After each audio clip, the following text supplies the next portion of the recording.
সুপ্রিয় দর্শক, আসসালামু আলাইকুম। নিউজ 24 এর আজকের সর্বশেষ সংবাদে আপনাদের সবাইকে স্বাগতম। প্রথমেই জানিয়ে দিচ্ছি সংবাদ শিরোনাম। কন্টেন্ট ক্রিয়েটর তৌহিদ আফ্রিদি গ্রেফতার। রাজধানীতে নিষিদ্ধ ছাত্রলীগের মিছিল, আটক ৩। পাকিস্তানকে আনুষ্ঠানিকভাবে ক্ষমা চাইতে বলল বাংলাদেশ। ব্রাহ্মণবাড়িয়ায় এনসিপির বিক্ষোভ, রুমিন সমর্থকদের পাল্টা সড়ক অবরোধ। রুমিন ফারহানার গ্রেফতার দাবি এনসিপির, ইসি পুনর্গঠনের হুঁশিয়ারি। ইসিতে হাতাহাতির ঘটনায় রুমিন ফারহানাকে নিয়ে যা বললেন সার্জিস। কিশোরগঞ্জে ফজলুর রহমানকে অবাঞ্ছিত ঘোষণা। শুনছিলেন সংবাদ শিরোনাম। পুরো খবর পেতে ভিডিওটি শেষ পর্যন্ত দেখুন। সর্বশেষ সংবাদ পেতে চ্যানেলটি সাবস্ক্রাইব করুন। এবার বিস্তারিত। কন্টেন্ট ক্রিয়েটর তৌহিদ আফ্রিদি গ্রেফতার। কন্টেন্ট ক্রিয়েটর তৌহিদ আফ্রিদি গ্রেফতার হয়েছেন। আজ রোববার বরিশাল থেকে তাকে গ্রেফতার করেছে পুলিশের অপরাধ তদন্ত বিভাগ সিআইডি। রাতে বিষয়টি নিশ্চিত করেছে পুলিশের একটি সূত্র। তাকে জুলাই হত্যা মামলায় গ্রেফতার দেখানো হয়েছে বলে পুলিশ জানিয়েছে। জানা গেছে, তৌহিদ আফ্রিদি রাজধানীর যাত্রাবাড়ি থানার একটি হত্যা মামলার আসামি। গত বছরের 1 সেপ্টেম্বর ওই থানায় মামলাটি করেন মোহাম্মদ জয়নাল আবেদিন নামে এক ব্যক্তি। এ মামলায় তৌহিদ আফ্রিদি ও তার বাবা মাই টিভির চেয়ারম্যান নাসির উদ্দিন সাথী সহ 25 জনকে আসামি করা হয়। মামলায় এজাহার নামীয় 11 নম্বর আসামি তৌহিদ আফ্রিদি। মামলাটির প্রধান আসামি সাবেক প্রধানমন্ত্রী শেখ হাসিনা, 2 নম্বর আসামি সাবেক সেতুমন্ত্রী ওবায়দুল কাদের এবং 3 নম্বর আসামি পুলিশের সাবেক আইজিপি আব্দুল্লাল মামুন।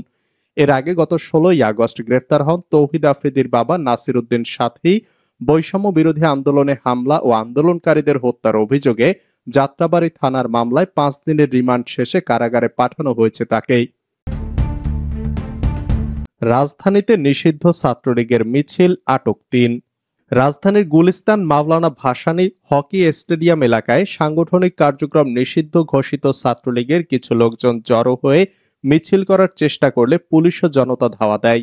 পালানোর সময় আইনশৃঙ্খলা বাহিনীর সদস্যরা 3 জনকে আটক করতে সক্ষম হন। রবিবার বিকেলে হকি স্টেডিয়াম এলাকায় নিষিদ্ধ ঘোষিত আওয়ামী লীগের 20 থেকে 25 জন নেতাকর্মী ছদ্মবেশে অবস্থান নেয়। পরে তারা আওয়ামী লীগের পক্ষে স্লোগান দিয়ে মিছিল করার চেষ্টা করে। এ সময় উপস্থিত জনতা ও টহলরত পুলিশ একযোগে তাদের ধাওয়া করলে তারা পালিয়ে যায়। সে সময় 3 জনকে পুলিশ হাতে নাতে আটক করে। মতিঝিল জোনের এডিসি মোহাম্মদ রেজওয়ান বলেন, প্রাথমিকভাবে যতটুকু জানা গেছে 20 থেকে 25 জন লোক নারায়ণগঞ্জ থেকে হকি স্টেডিয়াম এলাকায় জড়ো হয়। সেখানে অবস্থান নিয়ে তারা ছদ্মবেশ ধারণ করে স্লোগান দিতে থাকে। মানুষকে বোঝানোর চেষ্টা করে তারা অন্য সংগঠনের লোকজন। তিনি বলেন, এক পর্যায়ে তারা আওয়ামী লীগের পক্ষে জয় বাংলা স্লোগান দেয়। সঙ্গে সঙ্গে স্থানীয় জনতা ও পুলিশ তাদের ধাওয়া করে। সে সময় অধিকাংশ নেতাকর্মী পালিয়ে গেলেও 3 জনকে আটক করতে সক্ষম হন আইনশৃঙ্খলা বাহিনীর সদস্যরা। এডিসি রেজওয়ান আরো জানান, আটক 3 জনকে জিজ্ঞাসাবাদ করা হচ্ছে, বিস্তারিত জানার চেষ্টা চলছে। পাকিস্তানকে আনুষ্ঠানিকভাবে ক্ষমা চাইতে বলল বাংলাদেশ। 1971 সালে মুক্তিযুদ্ধ চলাকালে গণহত্যার জন্য পাকিস্তানকে আনুষ্ঠানিকভাবে ক্ষমা চাইতে বলেছে বাংলাদেশ। এছাড়া দুই দেশের সম্পর্ক এগিয়ে নিতে ঐতিহাসিক অমীমাংসিত বিষয়গুলো সমাধানের আহ্বান জানানো হয়েছে। রবিবার পররাষ্ট্র মন্ত্রণালয় এক বিজ্ঞপ্তিতে এ তথ্য জানিয়েছে। এদিন ঢাকার একটি হোটেলে পররাষ্ট্র উপদেষ্টা মোহাম্মদ তৌহিদ হোসেন এবং সফররত পাকিস্তানের উপপ্রধানমন্ত্রী ও পররাষ্ট্রমন্ত্রী ইসহাকদার বৈঠক করেন। ব্রাহ্মণবাড়িয়ায় এনসিপির বিক্ষোভ, রুমিন সমর্থকদের পাল্টা সড়ক অবরোধ। অখণ্ড বিজয়নগর রক্ষার দাবিতে নির্বাচন কমিশনের শুনানিতে হামলার প্রতিবাদে ব্রাহ্মণবাড়িয়ায় বিক্ষোভ সমাবেশ করেছে জাতীয় নাগরিক পার্টি। অন্যদিকে একই ঘটনার জের ধরে বিএনপি নেতা ব্যারিস্টার রুমিন ফারহানার সমর্থকেরা ঢাকা সিলেট মহাসড়কে টায়ার জ্বালিয়ে বিক্ষোভ করে। রোববার বিকেলে জেলা এনসিপির উদ্যোগে শহরের প্রেস ক্লাবের সামনে মানববন্ধন ও সমাবেশ হয়। এতে বক্তব্য দেন নবীনগর উপজেলার সমন্বয়ক আলমগীর হোসেন। ইসলামী আন্দোলন বাংলাদেশের জেলা কমিটির সাধারণ সম্পাদক মাওলানা গাজী নিয়াজুল করিম আক্কাস মীর, শরীফ মামুন বাতেন, শাহিল আহমদ, শেখ আরিফ বিল্লাহ আজাদি, ইঞ্জিনিয়ার ডামিল প্রমুখ। বক্তারা অভিযোগ করে বলেন, রুমিন ফারহানা ও তার সহযোগীরা গণতন্ত্রের নামে সন্ত্রাসী কায়দায় মত প্রকাশের স্বাধীনতা হরণ করেছেন। নির্বাচন কমিশনের শুনানি স্থলকে রণক্ষেত্রে পরিণত করে তারা প্রমাণ করেছেন জনগণের রায়ের উপর তাদের আস্থা নেই। বক্তারা আরো বলেন, অখণ্ড বিজয়নগর রক্ষা ব্রাহ্মণবাসীর ন্যায্য দাবি, যা কোনো দলীয় স্বার্থ নয় বরং জনস্বার্থ।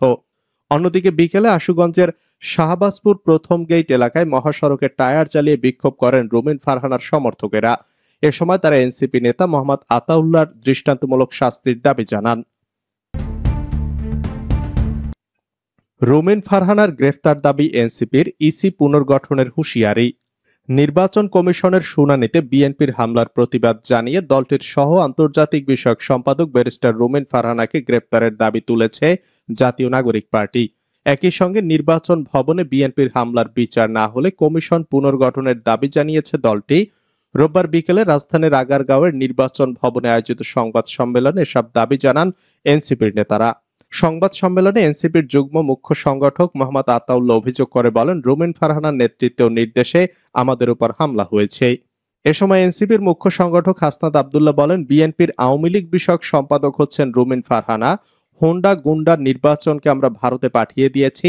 সন্ত্রাসের রাজনীতি করলে আওয়ামী লীগের মতো রুমিন ফারহানাদেরও ভারতে পাঠানো হবে। ইসিতে হাতাহাতির ঘটনায় রুমিন ফারহানাকে নিয়ে যা বললেন সার্জিস। ব্রাহ্মণবাড়িয়া 2 ও 3 আসন নিয়ে নির্বাচন কমিশনে আপিল শুনানিকালে হাতাহাতিতে এনসিপি নেতা আহতের ঘটনায় বিএনপি নেত্রী ব্যারিস্টার রুমিন ফারহানার বিরুদ্ধে অভিযোগ তুলেছেন এনসিপির মুখ্য সংগঠক সার্জিস আলম। রোববার নিজের ভেরিফাইড ফেসবুকে এক পোস্টে বিএনপি নেত্রী ব্যারিস্টার রুমিন ফারহানা সহ বিভিন্ন বিষয়ে অভিযোগ তোলেন তিনি।